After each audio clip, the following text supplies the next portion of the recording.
அத்தியாயம் 1. அந்த பெரிய வீட்டின் காம்பவுண்டை சுற்றி நின்று பலர் தங்களுக்குள் பேசிக் கொண்டபடி அந்த வீட்டுக்குள் நடக்கும் எதையாவது தெரிந்து கொள்ள முடியுமா என்று ஆர்வமாக பார்த்து கொண்டிருந்தார்கள். ஆனால் சத்தம் மட்டுமே கேட்டதை தவிர காட்சியை பார்க்க முடியவில்லை. ஏன் சுந்தரியக்கா, என்ன ஆச்சு? இப்ப என்னத்துக்கு தலைவர் ஐயா வீட்டு முன்னாடி நின்று இப்படி வேடிக்கை பார்த்து நிக்கிறீங்க என்று தண்ணீர் குடம் சுமந்து சென்ற அடுத்த தெரு ஆனந்தி அக்கா நடையை ஓரம் கட்டி கேட்டு வைத்தார். ஏண்டி ஆனந்தி, ஊருக்குள்ள எம்பிட்டு பெரிய விஷயம் நடக்குது, எதுவும் தெரியாமல சுத்திக்கிட்டு தெரியுற கூறு கேட்டவளே. ஆஹா, நீங்க தான் ஆல் இந்தியா ரேடியோ வாச்சு, என்னன்னு சொல்லிட்டு போக வேண்டியதானே? எனக்கு சோழி கிடக்கு, வரச சொல்லுங்க. அடியே, ஊர் தலைவர் 2வது மக ஒருத்தி டவுன்ல படிச்சால, யாரு? அந்த பிடிவாதிக்காரி செந்தா பிள்ளையவா சொல்ற? அவளேதான். அந்த கிறுக்கு கழுத அங்க வேற ஜாதிக்கார பயலோட பழகி அவனை நைட்டோட நைட்டா இழுத்துட்டு ஓடி தாலி கட்டிக்கிட்டாலாம். விஷயம் தெரியாதா? அடியாத்தி, ஊர்ல இல்லாத சட்டக்காரியாச்சு அவளா அப்படி பண்ணா? அப்புறம் என்னாச்சு? அவர் தாடையில் கை வைத்த வண்ணம் ஆர்வமாக கேட்டார். ஊர்ல ஒருத்தன் வேற ஜாதிக்காரனை கட்டிவிட்டாலே தள்ளி வைக்கிற தலைவரு பெத்த பிள்ளைய விடுவாரா? கட்சி ஆளுகளை கூட்டிட்டு போய் புள்ளைய அடிச்சு கூட்டிட்டு வந்துட்டாங்களாம். வீட்டுக்குள்ளதான் வச்சிருக்காங்க. ஊரு ஃபுல்லா இதான் பேச்சு. ஒரே சண்டை போல. வீட்டுக்குள்ள சத்தமா கேக்குது. அந்த பிள்ளைய என்ன பண்ண போறாங்கன்னு தெரியல. கொன்னு புடுவாங்கன்னு நினைக்கிறேன். என்னதான் பிடிவாதக்காரியா இருந்தாலும் அது நல்ல பிள்ளைதான்க்கா. பாவம், வயசு கோளாறு தப்பு பண்ணி பிடிச்சு. பாவம், அதை என்ன பண்ண போறாங்களோ தெரியல. அது தலையெழுத்து அம்பிடுத்தேன். சரிக்கா, என் புருஷன் வேலை கிளம்புவான். அப்புறம் குளிக்க தண்ணி கொண்டு போலேனா நைட்டு குடிச்சுட்டு வந்து வாய்க்கு வந்தபடி ஏசுவான். குடிகார பையன். நான் வரேன். அவள் சென்றதும் இவர்கள் மறுபடியும் வீட்டுக்குள் கேட்கும் சத்தத்தை ஆராய்ச்சி செய்ய துவங்கிவிட்டார்கள். அந்த ஆள் உயர காம்பவுண்ட் சுவரை தாண்டி உள்ளே சென்றால் ஒரு பெரிய மாடி வீடு. வீட்டின் நடுவே ஓட்டுகள் நிறைந்த வராண்டா என்று பார்க்க அழகான வீடுதான். அப்புறம் இருந்துதானே ஆகணும், ஊர் தலைவர் வீடு ஆச்சே. அந்த வீட்டின் மாடியில் ஒரு நடுத்தர வயது பெண்ணின் அலறல் சத்தம் காதை கிழித்தது. ஐயோ, யாராவது வாங்கல, என் பிள்ளைய அடிச்சு கொல்ல போறாரே, வாங்கல. அடியாத்தி, விடுங்க, ஐயோ விடுங்க. அந்த முடியெல்லாம் கலைந்து அவிழ்ந்த சேலையை மார்போடு சேர்த்து போட்டு கொண்ட அந்த பெண்மணி மகளுக்கு பெரிதாக அடி விழுந்து விடக்கூடாது என்று குறுக்கே விழுந்து போராடி கொண்டிருந்தார். அந்த வெள்ளை வேட்டி சட்டையும் முறுக்கு மீசையும் வைத்து பார்க்கவே பயங்கரமாக இருந்தவரின் முகம் எங்கும் வெறி, கோபம். விட்டால் அவர் முன்னே இருந்தவளை அடித்தே கொன்று விடுவார் போலும். அந்த அளவுக்கு ருத்ர தாண்டவம் ஆடிக்கொண்டிருந்தார் வேல்பாண்டியன். ஏண்டி அரிப்படுத்த ஆக்க, உன்னை படிக்க அனுப்பி வச்சனா இல்ல அவன் கூட படுக்க அனுப்பி வச்சனா? என்னடி பண்ணிட்டு வந்திருக்க? கோபத்தில் அங்குமிங்கும் நடந்தவர் அதே கோபத்தில் வந்து அங்கு சுவரோடு சாய்ந்து அமர்ந்திருந்தவளின் மார்பில் எட்டி உதைத்தார். அவர் விட்டு உதைக்க அடி வாங்கியவள் தான் கத்தியிருக்க வேண்டும். ஆனால் அவளோ அத்தனை அடியையும் வாங்கி கொண்டு ஒரு சொட்டு கண்ணீர் சிந்தாமல் சிலை போல அமர்ந்திருக்க பெற்றவளால் அதையெல்லாம் பார்க்க சகிக்காமல் அவர்தான் அலறினார். ஐயோ பாவி மனுஷா, போத விடும. புருஷன் காலை பிடித்து கதறினார் அவர். வீட்டுக்கு கூட்டி வந்து பல மணி நேரமாய் மகளை அடித்துக் கொண்டிருக்கிறார் அவர். அத்தனை கோபம் அவருக்கு. அந்த ஊரில் மட்டுமல்ல, சுற்று வட்டாரத்தில் அவருக்கு பெரிய பேரும் மரியாதையும் உண்டு. அதையெல்லாம் ஒரு இரவில் குழி தோண்டி மகள் புதைத்து விட்டதாய் எண்ணினார். அந்த ஊரில் எத்தனை பெரிய தவறு வேணாலும் செய்யலாம். ஆனால் வேற்று மதத்திலும் ஜாதியிலும் காதலோ கல்யாணமோ செய்யக்கூடாது. அப்படி ஏதாவது நடந்தால் பெற்ற பிள்ளை என்றும் பாராமல் கொன்று விடுவார்கள். அவள் செந்தாமரை, 23 வயது, கிராமத்து பைங்கிலை என்றாலும் கூட சிட்டியில் பல டிகிரி படிப்பு முடித்தவள். சொல்ல போனால் அந்த ஊரில் பெரிய படிப்பு என்றால் அவள்தான். கோபக்காரி, பிடிவாதக்காரி, அழுத்தக்காரி, திமிர் பிடித்தவள் என்று அனைத்து பட்டங்களையும் ஒற்றை ஆளாக தூக்கி சுமக்கும் வைராக்கியக்காரி அவள். சிட்டியில் உடன் படித்தவனை காதலித்து அவனையே நேற்று திருமணமும் செய்து கொண்டாள். இதை கேள்விப்பட்ட அவள் தந்தை பாண்டியன் இரவோடு இரவாக ஆட்களை திரட்டி சென்று காதலனை அடித்து போட்டு மகளை இழுத்து வந்தவர். அப்பொழுது இருந்து மகளை அடித்தடித்து அவருக்கும் கையும் காலும் வலித்தது. ஆனால் அடி வாங்கியவள் அசையாமல் அமர்ந்திருந்தாள். அக்கா அடி வாங்குவதை பார்த்து கல்லூரியின் முதல் வருடத்தில் இருக்கும் 3ஆம் அவள் சோஃபா அடியில் சொருவி கொண்டாள். மூத்தவள் மிரண்டு போய் கதவு பக்கம் நின்றிருந்தாள். மாமா, சித்தப்பன் என்று அத்தனை பேரும் வேடிக்கைதான் பார்த்து கொண்டிருந்தார்கள். அவர்கள் சொன்னாலும் பாண்டியை நிறுத்த போவது இல்லை. தாமரையின் கைகள் அந்த மஞ்சள் தாலியை இறுக்கி பிடித்தபடி இருந்தது. கண்களில் ஒரு சொட்டு கண்ணீர் கூட வராமல் வீம்புக்கென்றே பற்களை கடித்தபடி அமர்ந்திருந்தவளின் உடலெல்லாம் அடி வாங்கி கன்றி போயிருந்தது. கண்ணமெல்லாம் வீங்கி இருந்தது. உதடு கிழிந்து விட்டது. முடியெல்லாம் கலைந்து முகத்தில் நடனம் ஆடியது. சேலையெல்லாம் கிழிந்து தொங்கியது. அது அவள் காதலன் கல்யாணத்துக்கு ஆசையாக வாங்கி கொடுத்து அவள் ஆசையாக கட்டிக்கொண்ட சேலை. வெறும் உள்பாவடையோடு அமர்ந்திருந்தாள். பிளவுஸ் கூட கைகளில் கிழிந்து தொங்கியது. அத்தனை அடியிலும் அந்த தாலியை மட்டும் அவள் அவிழ்க்க விடவில்லை. அதுதான் அவள் தந்தை பாண்டியனை இன்னும் ஆத்திரம் ஆக்கியது. குடிகடத்தவளே, இப்ப கூட அந்த தாலியை கழட்ட மாட்டேங்கிற பாரு. இவளை கொன்னு போட்டாலும் யாத்திரம் தீராது. வெண்ண மவளே, செத்தடி நீ. அவன் பொண்டாட்டியா என் வீட்டுல நீ இருக்க கூடாது. உன்னை கொல்றேன்டி. அங்கிருந்து கடப்பாறையை எடுத்துக்கொண்டு வந்தார் ஆத்திரம் பொங்க. ஐயோ பாவி மவனே, என் புள்ளைய கொல்ல போறானே, யாராவது வாங்கல என்று பெற்றவள் மகள் மீது விழுந்து அலறினார். நாயே, என்னடி புள்ள பெத்த வச்சிருக்க? எவன் கூட ஓடின் வளர்த்து விட்டியா? இதை விட உனக்கு என்ன வேலடி? உன்னை தாண்டி முதல்ல கொல்லணும் என்று மனைவியை 4 மிதி வயிற்றிலும் மார்பிலும் எட்டி மிதித்தார். கடப்பாறையை தூக்கி கொண்டு குத்த போனவரை இவ்வளவு நேரம் பொறுமையாக வேடிக்கை பார்த்து கொண்டிருந்த மாமனும் சித்தப்பனும் பாய்ந்து வந்து பிடித்தார்கள். ஐயோ அதான், என்ன பண்றீங்க? விடுங்க, அவசரப்படாதீங்க. பொட்டப்பிள்ள விஷயம் காதோட காது வச்ச மாதிரி முடிக்கணும். அதை விட்டு சத்தம் போட்டு நீரே காட்டி கொடுத்துருவேர் போல. கொஞ்சம் அமைதியா இருங்க. பொறுக்க முடியலையே. என் முன்னாடி கைய கட்டி நின்ன நாயெல்லாம் நாளைக்கு பஞ்சாயத்துல வச்சு என்ன கேள்வி கேட்கும். நான் தூக்கல தொங்கிருவேன்டா. என்னால முடியல. வாழ்ந்தா மானத்தோட கௌரவத்தோட வாழணும், இல்லனா மொளம் கயிறு போதும். கடப்பாறை தூக்கி வீசியபடி கத்தினார். அண்ணே கொஞ்சம் பொறுமையாரு. இப்ப என்ன, அதான் பொண்ணை தூக்கிட்டு வந்துட்டோம்ல, அப்புறம் என்ன பேசிக்கலாம் விடு. மாமா, நீங்க என்ன விஷயம் புரியாம பேசுறீங்க? நம்ம வீட்டு பொண்ணு வேற ஜாதிக்காரனை கட்டிக்கிட்டான்னு ஊரு முழுக்க விவரம் எட்டிருச்சு. இப்ப எப்படி அமைதியா இருக்க முடியும்? ஒன்னு அவளை எவனுக்காவது கட்டி கொடுக்கணும், இல்லையா கதையை முடிக்கணும். 2ல 1 இன்னைக்குள்ள நடக்கணும். அவளை சுற்றி அத்தனையும் நடந்து கொண்டிருக்க, ஆனால் அவளோ உணர்வற்று அந்த மஞ்சள் தாலியை இறுக்கி பிடித்தபடி அமர்ந்திருந்தாள். மாமா, எனக்கு ஒரு யோசனை. பேசாம உங்க தங்கச்சி மாவன் காலை எனக்கு கட்டி வச்சுட்டா என்ன? அந்த பெயரை கேட்டதும் வெம்பிக் கொண்டிருந்த பெற்றவள் பொங்கி விட்டார். என்னது, கஞ்சா குடிக்கு பயலுக்கு ஏன் மவளை கட்டி வைப்பேலா? அது கும்பிட்டு விஷத்தை குடிச்சிட்டு என் புள்ள செத்து போகலாம். என் மவ அழகு என்ன, அறிவு என்ன? அவளை கட்டிக்க ராசா மாதிரி ஆம்பளை வருவான்.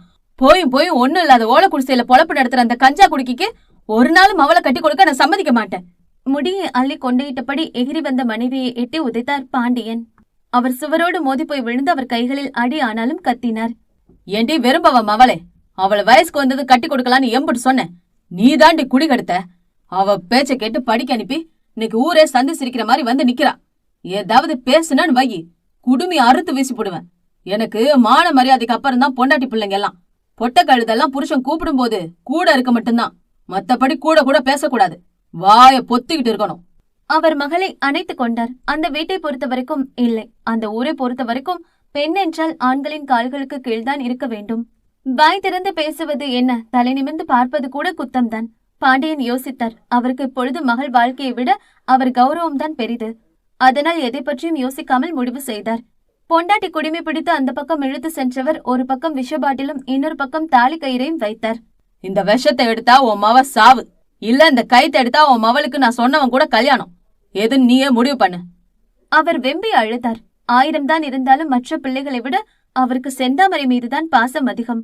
அவளை எப்படி கொல்ல முடியும்? கொல்லவா இத்தனை வருடம் கஷ்டப்பட்டு வளர்த்தார்? எடுடி வரசா. அவர் கன்னத்தில் ஒரு அறையை விட்டார். அவர் தயக்கமாக அந்த தாலி கயிறை எடுத்தார், நடுங்கிய கைகளுடன். அவருக்கு தெரியும், அவனை கல்யாணம் செய்து கொள்வதும் அந்த விஷபாட்டிலை எடுப்பதும் ஒன்றுதான். ஆனால் அவர் கைகளால் மகளை கொல்ல முடியாது. இனி எதுவா இருந்தாலும் அந்த ஆண்டவன் பார்த்து கொள்ளட்டும் என்று பாரத்தை கடவுள் மீது போட்டு விட்டார். பாண்டியன் சிரித்தார். போய் உன் மவ கழுத்துல இருக்க தாலி அறுத்து புது சேலை கட்டி இழுத்துட்டு வா, போடி. ஒரு பெற்றவள் தான் பெற்ற பிள்ளைக்கு செய்யவே கூடாத ஒரு பாவத்தில் அதுவும் ஒன்றுதான், மகளின் கழுத்தில் இருக்கும் தாலியை அறுத்து எறிவது. அவள் கைகள் நடுங்கியது.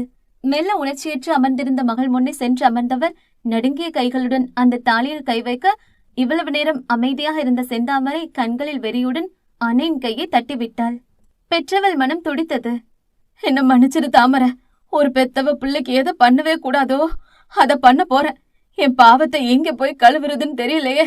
ஆத்தா வேண்டாம் தாயி, உனக்கு இந்த தாலி வேணாம். உன்னை கொன்னு போடுவானுங்க கொலைகாரனுங்க. எனக்கு புள்ளையா அருடி புண்ணியவதி, என் குலம் காக்க வந்தவளே, உன்னை கும்பிட்டு கேக்குறேன், அதை அறுத்து கொடுத்துரு. மகளிடம் மன்றாடி கேட்டார். தாமரை அன்னையை உணர்ச்சியற்று பார்த்தாள். அவளின் 2 கைகளையும் இரு பக்கமும் ஆட்கள் பிடித்து கொண்டார்கள். தாமரை துள்ளினாள். மா, அப்படி பண்ணாத. அது என் புருஷ கட்டினது. வேணாம், என்ன விட்டுருங்க. நாங்க உங்க கண்ணுல படாம எங்காவது போறோம். விட்டுருங்க. அதுல கை வைக்காதமா, உன்னை கொன்னுருவ. கத்தலில் துவங்கி கெஞ்சலில் முடித்த மகளை வேதனை ததும்ப பார்த்து கொண்டிருந்தவரின் கைகள் அந்த தாலி நோக்கி சென்றது. வேணா, உங்க வம்சத்தையே அழிச்சிருவ. அதுல கைய வைக்காத. விடுங்க, அது என் புருஷ கட்டினது. விடுங்கடா. அம்மா, கையெடு. அந்த அரையெங்கும் அதிரும்படி கத்தியவளின் கழுத்தில் இருந்த மஞ்சள் தாலியை பிடித்து ஒரே இழுவையில் அறுத்தெறிந்தார், கண்ணீர் விட்டபடி. பெற்ற பிள்ளைக்கு செய்யக்கூடாத பெரும் பாவத்தை செய்து விட்டார். இவ்வளவு நேரம் மரண அடி வாங்கிய போதும் வராத அவளின் கண்ணீர் துளி இப்பொழுது முத்து போல கலங்கி நின்றது அந்த கடையோர கண்களில். அந்த ஆண்டவனே வந்தாலும் நம்மள பிரிக்க முடியாது என்றபடி அவள் கழுத்தில் நேற்று அவன் கட்டிய அந்த மஞ்சள் தாலி 24 மணி நேரம் முடிவதற்குள் அவள் கழுத்தை விட்டு இறங்கிவிட்டது. அதுவும் பெற்றவள் கைகளால். அவளையும் அறியாமல் அவள் கன்னத்தில் கண்ணீர் துள்ளி வழிந்து கொண்டிருக்க அங்கு தூக்கி எறியப்பட்ட அந்த தாலியை பார்த்து கொண்டிருந்தவள் கையை பிடித்து இழுத்து சென்றார்கள் அடுத்த கல்யாணத்துக்கு. வேதனை நிரம்பிய கண்களுடனும் வெறி கொண்ட இதயத்துடனும் அந்த தாலியை பார்த்தபடி அங்கிருந்து இழுத்து செல்லப்பட்டால் செந்தாமரை காளையனை நோக்கி. அத்தியாயம் 2. கிராமம்னு இருந்தா என்ன இருக்கோ இல்லையோ ஒரு சில விஷயம் மட்டும் எப்பவும் இருக்கும். 4 விதமா பேசுற அந்த 4 பேரும், சங்கம் வச்சிருக்க சல்லி பயல்களும், வெட்டியா சுத்துற வீராப்பக்காரங்களும், குடிச்சிட்டு அலப்பற பண்ற குடிகாரனுங்க, இவங்க இல்லாம அந்த கிராமமே இயங்குறது இல்ல. செந்தாமரை அப்பா தான் ஊர் தலைவர். செந்தாமரையோட அப்பா ஊர் தலைவர் மட்டும் இல்ல, கட்சி தலைவரும். அதனால அவருக்கு அங்க பவுசு கொஞ்சம் அதிகம்தான். ஆனா என்ன, அவருக்கு அப்புறம் அவர் சொத்த ஆள ஆம்பளை பிள்ளைதான் இல்ல. மூத்தவ வடிவுக்கரசி, அமைதியான குணம், 16 வயசுலயே கல்யாணம் பண்ணி வச்சுட்டாங்க.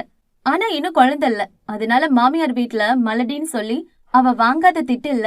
அடுத்ததுதான் நம்ம சிங்கக்குட்டி செந்தாமரை. அப்பனை விட ரோஷக்காரி, கோபக்காரி, யாருக்கும் பயப்பட மாட்டா. மனசுல என்ன தோணுதோ அதுதான் செய்வா. அடுத்தது கடைக்குட்டி காவியா. அவளும் பெரியவ மாதிரி அமைதிதான், ஆனாலும் கொஞ்சம் சுட்டி.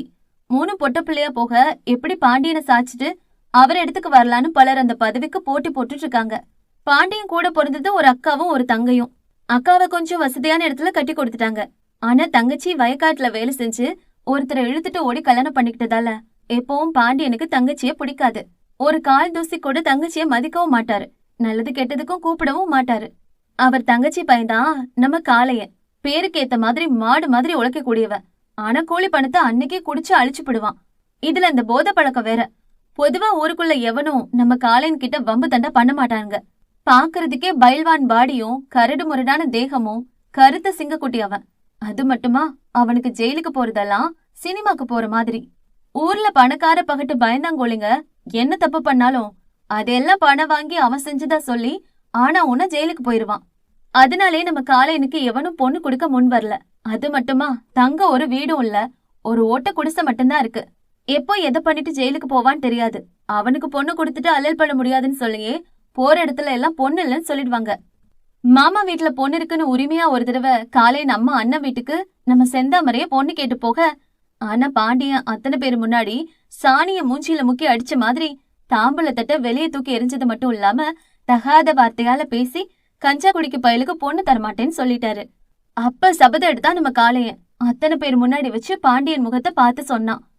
யோ மாமா, வீடு தேடி வந்தவன அசிங்கப்படுத்திட்டல்ல, இப்ப சொல்றையா, எழுதி வச்சுக்கோ. உன் மவதான் என்னோட பொஞ்சாதி. அந்த ஆண்டவனே வந்தாலும் அதை மாத்த முடியாது. எங்களை அடிச்சு துரத்துன நீயே வந்து என் காலில் விழுந்து உங்களோட பொண்ணை கட்டிக்க சொல்லி கெஞ்சுவ. அப்ப அத்தனை பேர் முன்னாடி தாலி கட்டுவான் அந்த காளையன். அங்கிருந்து சொல்லி சென்றவன் அவனை நக்கல் பார்வை பார்த்து கொண்டிருந்த தாமரையும் பார்த்துவிட்டு செல்ல தவறவில்லை. இதோ அவன் விட்டு சாபமோ இல்லை வாக்கோ தெரியவில்லை. அவன் சொன்னது போலவே நடந்து விட்டது. பாண்டியனும் அவன் பங்காளிகளும் சேர்ந்து அந்த ஓலை குடிசை முன்னே சப்பனக்கால் போட்டு சாவகாசமாய் கருவாட்டு குழம்பையும் கறிக்காஞ்சியையும் அள்ளி அடித்துக் கொண்டிருந்த காளையின் முன்பு நின்று கொண்டிருந்தார்கள். ஏப்பா காளையா, என்னப்பா நீ என்னதான் மனக்கசப்பு இருந்தாலும் உன் மாமா எம்பிட்டு பெரிய ஆளு. வீடு தேடி வந்திருக்கும் போது மரியாதை இல்லாம அப்படி பண்றது சரியில்லப்பா. அந்த மீசைக்கார பெருசு ஒருத்தர் மெல்ல பின்னே இருந்து சத்தம் கொடுக்க காளையன் மெல்ல தலையை தூக்கி பார்த்தான். எவன்டாது பின்னாடி இந்த சத்தம் கொடுக்கறது? முன்னாடி வந்து பேசுடா மொளை மாறி. என்னப்பா நீ இப்படி மரியாதை இல்லாம பேசுற? அப்படி தாண்டா பேசுவேன். இந்த காலை எவனுக்கும் பயப்பட மாட்டான். சற்றும் பயமில்லாமல் பேசியவன் புறங்கையை நக்கியபடி எழுந்து நின்றான். என்ன சொன்ன? வீடு தேடி வந்தவங்கள அசிங்கப்படுத்த கூடாதா? தோடா, அப்ப அத்தனை பேர் முன்னாடி தானே என்னையும் என் அம்மாவையும் அசிங்கப்படுத்தி அனுப்புனாரு இந்த பெரிய மனுஷன். அப்ப தெரியலையா அவனுக்கு இது தப்புன்னு? உங்களுக்கு வந்தா ரத்தம், எங்களுக்கு வந்தா தக்காளி சட்னியா? தீவட்டி தலைனுங்களா? அத்தனை பேரும் தலையை தொங்க போட்டு கொண்டார்கள். சரிப்பா, நடந்து முடிஞ்சதை பேசி என்ன பண்றது? நீ சொன்ன மாதிரி உன் மாமா அவர் பொண்ணை கட்டிக்க சொல்லி உன் வீடு தேடி வந்திருக்காரு. இப்ப என்ன சொல்ற நீ? காலை கையை கழுவி விட்டு வந்தான். நான் அப்ப சொன்னதுதான் இப்பவும். அவ கழுத்துல நான் தான் தாலி கட்டுவேன். வேற எவன் கட்டினாலும் அது நிக்காது. ஆனா அன்னைக்கு சொன்ன மாதிரி அவர் என் காலில் விழுந்து என் பொண்ணை கட்டிக்கோன்னு சொல்லணும். அப்பதான் அந்த கல்யாணம் நடக்கும். ஆனா இன்னொரு விஷயம் சொல்லிக்கிறேன், இது முடியாது. அவ கழுத்துல வேறவனாவது தாலி கட்டுறான்னு வந்தா ஒண்ணுதான், கட்டுனா வெட்டுவேன். சிக்னேச்சர் ஷாட் போல ஒரே வரியில் முடித்து விட்டான். பாண்டியன் கோபித்துக் கொண்டு திரும்ப வந்தார். அத்தா, கொஞ்சம் நில்லுங்க. ஆட உங்களை தான் நில்லுங்கன்னு சொல்றேன்ல. இங்க யாருங்க? அவன் கொஞ்சம் தெனாவட்டா தான் பேசிட்டு இருக்கான். ஆனா இப்ப நமக்கு வேற வழியே இல்ல. இது அவன் காலம், ஆடட்டும். ஊர் முன்னாடி விழுகிறத விட 4 பேர் முன்னாடி உங்க தங்கச்சிமா வந்தானே, அவன் காலில் விழுகிறது தப்பு இல்ல. யோசிக்காதீங்க. பாண்டியன் யோசித்தார். வெறும் தலைவனாக இருந்தால் பரவாயில்லை, கட்சியிலும் பெரிய பொறுப்பில் இருக்கிறார். ஊர் மக்கள் முன்னே விழுந்தால் நிச்சயம் அடுத்து எவனும் மதிக்கவும் மாட்டான், ஓட்டு போடவும் மாட்டான். அதனால் யோசித்தவர் திரும்பி காளையை நோக்கி வந்தார். சரி, நான் அன்னைக்கு பேசினது தப்புதான், மன்னிச்சிரு. என் புள்ளைய கட்டிக்க. பல்லை கடித்தபடி சொன்னவர் அவர் வீம்பையெல்லாம் அந்த நொடி தள்ளி வைத்து குனியும் சமயம் அங்கு காளையன் இல்லை, அவன் செருப்பு மட்டும்தான் இருந்தது. அவன் மன்னிப்பு கேட்டதுமே அவன் புறங்கையை பின்னால் கட்டியபடி நடைய கட்டிவிட்டான் அந்த பக்கம். யோ பெரிய மனுஷங்களா, இன்னும் அங்க என்ன பண்ணிட்டு இருக்கீங்க? போய் கல்யாணத்துக்கு வேண்டிய வேலையை பாருங்க. தாலி கட்டுற நேரத்துல வந்துருவான் அந்த காளையன். திரும்பி பார்க்காமல் சொல்லிவிட்டு சென்றவனை முறைத்து பார்த்தார் பாண்டியன். அதற்கு பின் கல்யாண ஏற்பாடு எல்லாம் வேகமாக நடந்தது. ஊருக்கு சொல்லாமல் முக்கியமான ஊர் பெரியவர்களும் பங்காளிகளுக்கு மட்டும் சொல்லிவிட்டார்கள். சில மணி நேரங்களில் அனைத்து ஏற்பாடும் செய்யப்பட்டது. முகமெங்கும் கோபமுடனும் வெறியுடனும் அந்த சுவரை வெறித்து பார்த்தபடி நின்றவளின் பாவடை அவிழ்த்து வேறு உள்பாவடை கட்டி அவள் பிளவுஸ் அவிழ்த்து வேறு பிளவுஸ் மாற்றிவிட்டார். பின் அந்த பட்டு சேலையை அவசரமாக அதே சமயம் சற்று நேர்த்தியாகவும் கட்டிவிட்டார் தாமரையின் அன்னை. அதுவும் கண்ணீர் விட்டபடிதான் செய்து கொண்டிருந்தார். அவருக்கு இந்த திருமணத்தில் துளியும் விருப்பமில்லை. ஆனால் மகளை காவு கொடுப்பதற்கு இது பரவாயில்லை என்று எண்ணினார். தாமரையின் அக்காவும் தங்கையும் அவளுக்கு தலையை வாரி அதில் மல்லிகை சரம் சூட்டி தங்க ஆபரணங்கள் பூட்டிக் கொண்டிருந்தார்கள். ஆனால் பெண்ணவளோ உயிரிழந்தும் சிலையை போல நின்று கொண்டிருந்தாள். அவள் மனநிலையை அவர்களால் புரிந்து கொள்ள முடிந்தது. அவள் அமைதியாக இருப்பதற்கு ஒரே காரணம், இந்த நொடி அவள் அமைதியாக அந்த திருமணத்தை ஏற்றுக்கொள்ளவில்லை என்றால் அங்கு அவர்கள் கஸ்டடியில் இருக்கும் காதலனை கொன்று புதைத்து விடுவோம் என்று அவனை வைத்து காய் நகர்த்தி கொண்டிருந்தார் பாண்டியன். தாயே, அம்மாவை மன்னிச்சிரு. மகளை தயார் செய்தவர் அந்த ரோஜா மாலையை மகள் கழுத்தில் போட்டார். தாமரை மெல்ல அன்னையை திரும்பி பார்த்தாள். என் தாலியை அறுத்துட்டியே, சீக்கிரமே ஓன் தாலியும் அறுப்ப. ஒவ்வொரு வார்த்தையையும் அழுத்தம் திருத்தமாக சொன்னவளின் பேச்சில் பெற்றவள் அப்படியே அதிர்ந்து போய் மகள் முகம் பார்த்தார். தாமரை, அறுப்ப. அந்த வார்த்தையை இன்னொரு முறை அழுத்தி சொன்னாள். அவள் அன்னையின் கண்களில் இருந்த கண்ணீர் அருவி போல பெருக்கெடுத்து வெளியேறியது. பங்காளி வீட்டு பெண்கள் வந்து இரும்பு போல் அசையாமல் நின்றவளை பிடித்தெழுத்து வந்து அந்த புகை குண்டலம் முன் அமர வைத்தார்கள். ஐயர் கூட ஆண்டிவே. அந்த பக்கம் அவசரமாக காட்டு பக்கம் கக்கா போனவரை அருவாளை காட்டி கடத்தி வந்துதான் மந்திரம் சொல்ல வைத்தார்கள். பாவம், அவருக்கு ஒரு பக்கம் அர்ஜென்டாய் அவசரமாய் ஹாய் வந்தது, இன்னொரு பக்கம் பீதியில் பயமும் வந்தது. அதனால் திக்கி திணறி அந்த மந்திரத்தை ஓதி கொண்டிருந்தார். அட பாவிங்களா, எந்த நேரத்துல இந்த ஊருக்கு ஐயரா வந்தேனோ, ஒரு ஆய் கூட போக விட மாட்டேங்கிறானுங்க. அருவாவை காட்டி அட்ராசிட்டி பண்றானுங்க. டிரான்ஸ்பர் போட்டாலும் வர மாட்டுது. புலம்பியபடி மந்திரம் ஓதினார். என்ன ஓய், என்ன புலம்பல்? அவர் பக்கத்தில் நின்ற வெள்ளை வேட்டிக்காரன் அவர் மூக்கருகே அந்த அருவாளை நீட்டினான். ஒண்ணுமில்ல ஓய், சும்மா பேசிட்டு இருந்த. நாளை ஆகுது, மாப்பிள்ளைய வர சொல்றேலா? அவர் கொஞ்சம் பம்மி கொண்டு சொன்னார். நாங்க சொல்ற நேரம் தான் நல்ல நேரம். அப்ப மந்திரத்தை சொல்லு போதும். ஓவரா பேசுன வாயில வெட்டுவோம். எத வாயில வெட்டுவேலா? அநியாயம் பண்றல. வாட்சில டைம் மாத்துற மாதிரி நல்ல நேரத்தை எப்படி மாத்துவேன்? நான் என்ன கால சக்கரத்தை கவட்டையில வச்சுக்கிட்டா சுத்துறேன்? இந்த ஊருக்கு வாக்கப்பட்டு வந்ததும் போதும் என்னைக்கு எனக்கு விக்கெட் கொடுக்க போறாளோ தெரியலையே. தாமரை கண்கள் அந்த அக்னியை பார்த்தபடி இருந்தது. பாண்டியன் அவசரமாக அந்த வாசலை பார்த்து கொண்டிருந்தார். நல்ல நேரம் முடிய போகுது. எங்க அந்த குடிகார பையல என்ன காணோம்? கடைசி நேரத்துல கழுத்து அறுத்துருவானா? அவர் வேறு வேஷ்டியை பிடித்தபடி பதட்டமாய் அங்கும் இங்கும் நடந்து கொண்டிருந்தார். அத்தனை பேரும் பதட்டமாகத்தான் இருந்தார்கள். மேல சத்தம் இல்லை, மங்களநாதம் இல்லை, வாழை மர தோரணங்களும் இல்லை. அங்கிருந்த ஒருத்தர் முகத்திலும் சிரிப்பும் இல்லை. ஆனாலும் இது கல்யாணம்தான். இன்னும் சில நொடிகள் தான் இருந்தது நல்ல நேரம் முடிய. எங்கு காளையன் வராமல் டிமிக்கி கொடுத்து போய்விடுவானோ என்று அத்தனை பேருக்கும் பயம். ஒருவித பதட்டத்தில் அத்தனை பேரும் அந்த வாசலை பார்த்து கொண்டிருக்க, அவ்வளவுதான், அவன் வரமாட்டான் என்று அத்தனை பேரும் முடிவு செய்யும் சமயத்தில் அந்த வாசலை திறக்கும் சத்தம் கேட்டு அத்தனை பேரும் திரும்பி பார்க்க, அங்கு பட்டு வேஷ்டி இல்லை, பல்லெல்லாம் சிரிப்பும் இல்லை. ஒரு பழைய அழுக்கு லுங்கியை கட்டிக்கொண்டு அதே பழைய சட்டையுடன் நடந்து வந்த காளையனை அத்தனை பேரும் வினோதமாக பார்த்து கொண்டிருந்தார்கள். ஏயா காளையா, என்னையா நீ கல்யாணம் அன்னைக்கு ஒரு நல்ல வேஷ்டி சட்டை போட்டு வரக்கூடாதா? பெரியவர் ஒருத்தர் வாய் சும்மா இருக்காமல் கேட்டு வைத்தார். வேஷ்டி கட்டணுமோ இல்ல அவுத்து போட்டு வரணுமோ அது ஏன் இஷ்டம். தாலி கட்ட கைதானே வேணும், அது நல்லாதான் இருக்கு. அதுல இங்க யாருக்காவது பிரச்சனையா என்று ஒரு மாதிரி மிரட்டலுடன் கர்ஜனையாக கேட்டவனை அதற்கு மேல் கேள்வி கேட்க யாருக்கும் தைரியம் இல்லை. ஒரே மாதிரி தெனாவட்டான பார்வையுடனும் கம்பீர நடையுடனும் அங்கு வெறித்து பார்த்தபடி அமர்ந்திருந்த அழகு பதுமையான தாமரை பக்கத்தில் சென்று அவளை உரசியபடி அமர்ந்தான் காளையன். பெண்ணவள் எரிக்கும் பார்வையுடன் அவனை திரும்பி பார்த்தாள். இங்கிருந்து போயிடுடா, இல்லனா உன் சாவி என் கையில தான். கர்ஜனையாக அவனுக்கு மட்டும் கேட்கும்படி சொன்னவளை கழுத்தை திருப்பி மெல்ல ஒரு லுக்கு விட்டான் காளையன். அப்படி அடி கருவாச்சி, முடிஞ்சா முயற்சி பண்ணி பாரு. கடையோர நக்கல் சிரிப்புடன் பார்த்தவன் தொடையில் அவள் கையில் வைத்திருந்த பெண்ணூசியை அப்படியே இறக்கி விட்டாள் அந்த வீம்புக்காரி. அந்த இடத்தில் வேறு யாராக இருந்தாலும் கத்தி கதறி அங்கிருந்து ஓடியிருக்க வேண்டும்.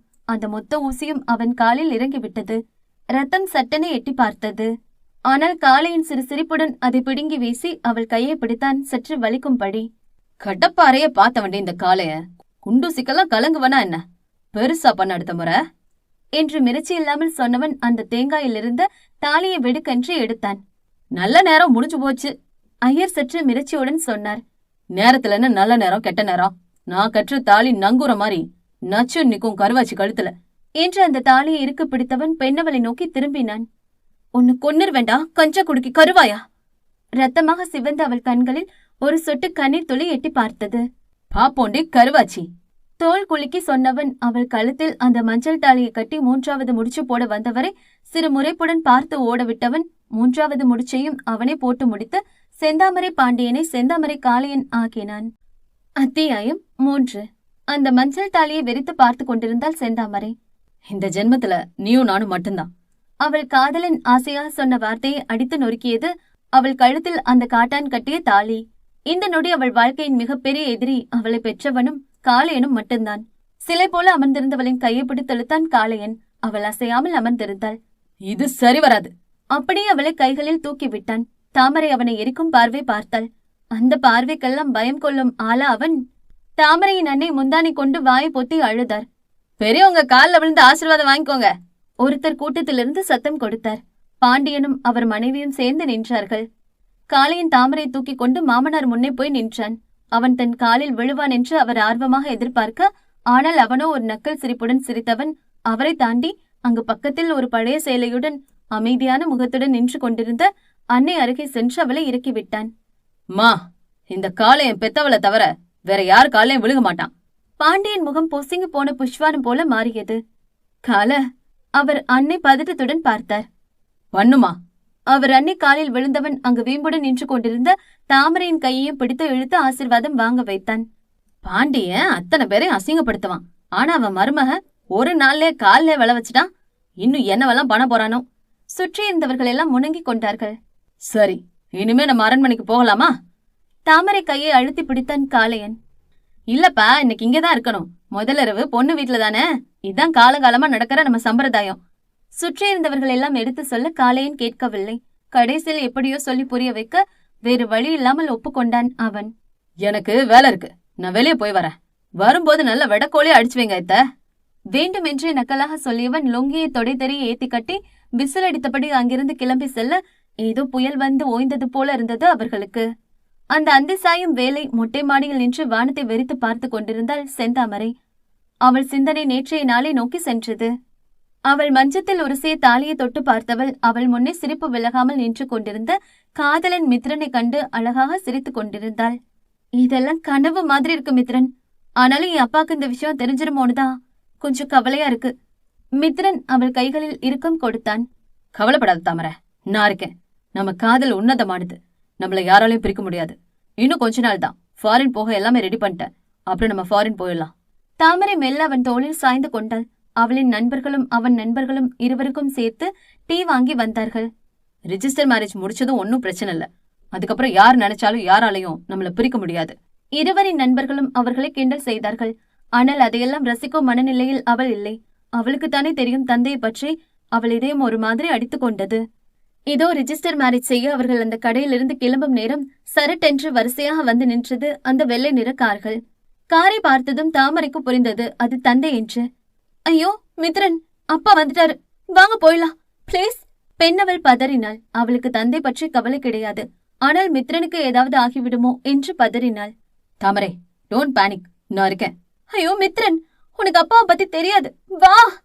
பெண்ணவள் மித்ரன் கையை பிடித்து கொண்டு அங்கிருந்து ஓட துவங்கினாள். அவள் பின்னே அவர்கள் நண்பர்களும் ஓடி வந்தார்கள். அவர்களுக்கு பின்னே பாண்டிய நாட்கள் கையில் அருவாளுடன் துரத்தி கொண்டு வந்தார்கள். தாமரை, நான் உன் அப்பா கிட்ட பேசுறேன். மித்ரனுக்கு அவள் தந்தையை பற்றி தெரியவில்லை. ஐயோ மித்தோ, உனக்கு அவரை பத்தி தெரியாது. அவர் பேசிட்டு வெற்ற ஆள் இல்ல, அவர் வெட்டிட்டு தான் பேசுவாரு. என்னதான் அவர்கள் வேகமாக ஓடினாலும் கூட ஒரு கட்டத்தில் பாண்டியன் ஆட்கள் அவர்களை சுற்றி வளைத்து விட்டார்கள். தாமரை மூச்சு வாங்க மித்ரன் கையை இறுக பிடித்துக் கொண்டு நிற்பதை பார்த்தபடி கோபமாக அவர்கள் அருகே வந்தார். Sir please, I tell something. We are both loving together. Please understand என்று அவன் அடுத்து பேசுவதற்கு முன் அந்த மரக்கட்டையால் மித்ரன் தலையில் ஓங்கி அடித்தார் பாண்டியன். நொடி பொழுதில் நடந்த நிகழ்வில் ரத்தம் தெறிக்க கீழே விழுந்தான் மித்ரன். என்ன நடந்ததென்று புரிந்து கொள்ளவே தாமரைக்கு சில நொடிகள் எடுத்தது. மிரண்ட கண்களுடன் கீழே பார்த்தவள் அங்கு ரத்தம் வடிய கீழே விழுந்து கிடந்த காதலனை கண்டு அலறினாள் பெண்ணவள். மித்தோ, மித்தோ! அவள் அலறல் சத்தம் அந்த இடம் எங்கும் எதிரொலிக்க துடித்து போனவள் அவனை நோக்கி ஓடும் சமயம் மகளின் கூந்தலை பிடித்து இழுத்து அவள் கன்னத்தில் ஓங்கி ஒரு அறையை விட்ட பாண்டியன் அவள் வயிற்றில் எட்டி உதைத்தார். 2 அடி தள்ளிப்போய் விழுந்தவளுக்கு தன் வலியை காட்டிலும் அங்கு ரத்த கிளறியாக இருந்த மித்ரன் வலிதான் பெரிதாக தெரிந்தது. ஐயோ மித்தோ, நான் என்ன பண்ணுவேன்? அப்பா, அவனை விட்டுருங்க, அவன் நல்லவன், அவனுக்கு ஒண்ணு தெரியாது, அவனை விட்டுருங்க. கை கூப்பி கெஞ்சியவள் முடியை பிடித்து இன்னும் 2 அறை விட்டார். ஏற்கனவே ரத்த கிளறியாக இருந்தவனை பாண்டிய நாட்கள் இன்னும் அடித்தார்கள். அவனை மட்டுமல்ல, அவன் நண்பர்களையும் அடித்தார்கள். பலருக்கு அறிவால் வெட்டும் கிடைத்தது. துடித்து போனால் செந்தாமரை. அவங்கள விட்டுருங்க கத்தினாள். மகள் மீது இருந்த வெறியில் காலில் போட்டிருந்த செருப்பை கழட்டி மகளின் 2 கன்னங்களிலும் மாறி மாறி அறைந்தார். அவர் அடித்த அடியில் பெண்ணவள் உதடு கிழிந்து ரத்தம் வடிந்தது. அப்பொழுதும் கூட அவள் காதலனை நோக்கிதான் ஓடினாள். பாண்டியன் இரக்கமில்லாமல் அடித்த அடியில் தாமரை கொஞ்சம் கொஞ்சமாக மயக்கம் கொள்ளும் சமயம் அந்த காரில் தூக்கி போட்டு இழுத்து வந்தார்கள் அவளை. அவள் அங்கிருந்து வரும் நேரம் முகமெங்கும் ரத்தம் வடிய கடைசியாக மித்ரன் அவளை பார்த்த பார்வையை இப்பொழுது நினைத்தாலும் அவள் ஈரக்கொலை நடுங்கியது. தாமரை! அவள் முதுகுக்கு பின்னே கேட்ட சத்தத்தில் மெல்ல திரும்பி பார்த்தாள் தாமரை. அவளின் சிறுவயது தோழி மோகனா கலங்கிய கண்களுடன் நின்று கொண்டிருந்தாள். தோழியை பார்த்ததும் ஒரு விரக்தி பார்வை பார்த்தவளை ஓடி வந்து அணைத்துக் கொண்டாள் மோகனா. புள்ள! தாமரை அவளை அணைக்காமல் சிலை போல் நின்று கொண்டிருந்தாள். அன்னைக்கு வளகாப்புன்னு ஊருக்கு போயிருந்த, இப்பதான் வந்ததும் சேதி சொன்னாக. வீட்டுக்கு கூட போகாம இங்கேதான் புள்ள ஓடியார. அந்த காளையனுக்கு கட்டி வச்சிட்டாங்களாமே, அவனை போய்... அவள் சொல்லி முடிக்கவில்லை. அவள் முதுகுக்கு பின்னே கேட்ட குரலில் அப்படியே ஸ்டன் ஆகி நின்று விட்டாள் அவள். அதுல உனக்கு ஏதாவது பிரச்சனையா? கர்ஜனையாக வந்தது காளையின் குரல். ஒரு மாதிரி நடுங்கியபடி திரும்பி பார்த்தாள் மோகனா. அங்கு ஒரு கையில் மது பாட்டிலும் இன்னொரு கையில் ஊறுகாயை நக்கியபடி நின்று கொண்டிருந்தவனை பார்த்ததும் அவளுக்கு பேச வந்த வார்த்தை அப்படியே உள்வாங்கி கொண்டது. அது நான் சாரி புள்ள, நான் கீழே இருக்கேன் என்று அந்த இடத்திலிருந்து ஓடிய விட்டாள் அவள். காளையின் பார்வை இப்பொழுது அங்கு அழகு பதுமையாக நின்று கொண்டிருந்த தாமரை பக்கம் திரும்பியது. அவள் கருத்த இதழ்கள் ஒரு மாதிரி நக்கலாக வளைந்தது. அவன் கால்களில் அவள் உருவாக்கிய காயத்திலிருந்து இன்னும் ரத்தம் வடிந்து கொண்டுதான் இருந்தது. அவன் கண்களும் அவளின் கோப வெளிகளும் ஒன்றாய் சங்கமித்துக் கொண்டது. காளையின் கண்களில் அவள் மஞ்சத்தில் உரசி அவன் கட்டிய தாலியில் கண்கள் பதிந்தது. இருவருக்கும் ஒரு சேர அந்த நாள் ஞாபகம் வந்தது. அது தாமரை இரட்டைச்சடை போட்டு பள்ளிக்கூடம் சென்ற சமயம். என்னதான் மாமன் மதிக்கவில்லை என்றாலும் கூட சிறுவயதிலிருந்து மாமன் மகள் செந்தாமரையை சீண்டி பார்ப்பது காளையின் வேலை. ஏனோ சிறுவயதிலிருந்து அவளை சீண்டிக் கொண்டேதான் இருப்பான். வாய் தொடுக்கான தாமரையும் அவனுக்கு பயந்து ஓடிவிடக்கூடிய பயந்தவள் இல்லையே, நின்று பதில் தரக்கூடிய தைரியம் கொண்டவள். அதனாலே அவனுக்கு இன்னும் கூடுதல் சுவாரஸ்யம் உண்டாகும் அவளிடத்தில். கருவாச்சி! அந்த சத்தத்தில் சைக்கிளில் சென்று தாமரை மெல்ல திரும்பி பார்த்தாள். காளையன் அப்பொழுது 20 தாண்டிய இளம் காளை. ஒரு மாதிரி தொடை தெரிய லுங்கியை தூக்கி சொருகி கைகளில் சிகரெட் பிடித்தபடி நிற்கும் காளையனை பார்த்ததும் ஏனோ அவளுக்குள் அப்படி ஒரு கோபம் உண்டாகும். அவள் நினைத்தால் அப்படியே சென்றிருக்கலாம்.